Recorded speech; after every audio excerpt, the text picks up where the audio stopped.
سلامية تعال ما عليك السلام ايوه ما شاء الله soo dhow magacaaga saddexan iyo maanta barnaamijkii garashoodaga ayaan ku qabanaa Dhuusamareeb marka bal magacaaga saddexan ku bilow isoo aragtay barnaamijka garashoodaga waa mahadsan tahay saaxiib Burhaan soo dhawow marka hore caasimadda Galmudug ku soo dhawow ee Dhuusamareeb soo dhawow magacaaga saddexan ku bilow barnaamijka garashoodaga ayaan ku qabanaa Dhuusamareeb marka sidoo aragtay barnaamijka garashoodaga waa si wanaagsan magacaygu waa Cabdifatax Yuusuf Beeraad marka hore Burhaan waa ku soo dhaweynayaa saaxiib ku soo dhawow caasimadda Galmudug ee Dhuusamareeb barnaamijka garashoodaga waa barnaamij muhiim ah oo isleeyahay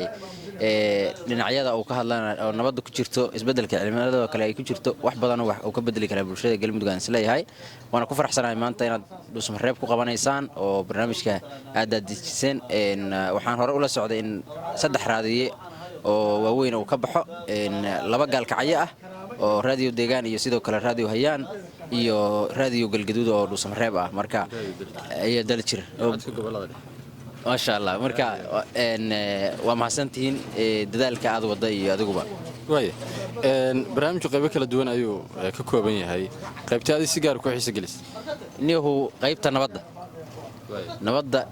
maadaama Galmudug aan ognahay waxa ugu badan haatan ay dadka Galmudug baahida u qabaan waa nabadda iyo dib u heshiisiin in dadka laga sameeyo marka barnaamijka mawduucaas aniga aad ii xiisa geliya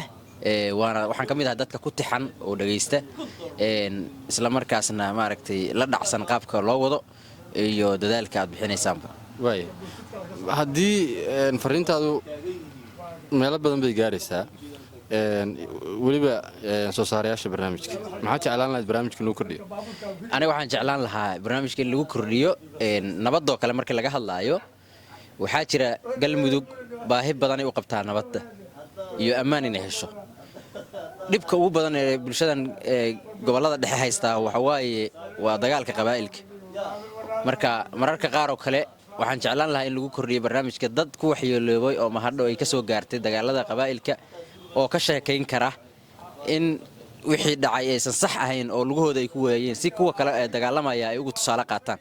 waxaan jeclaan lahaa arrintaas oo kale muhiim waaye barnaamijkana nuxur badan ay u yeeli kartaa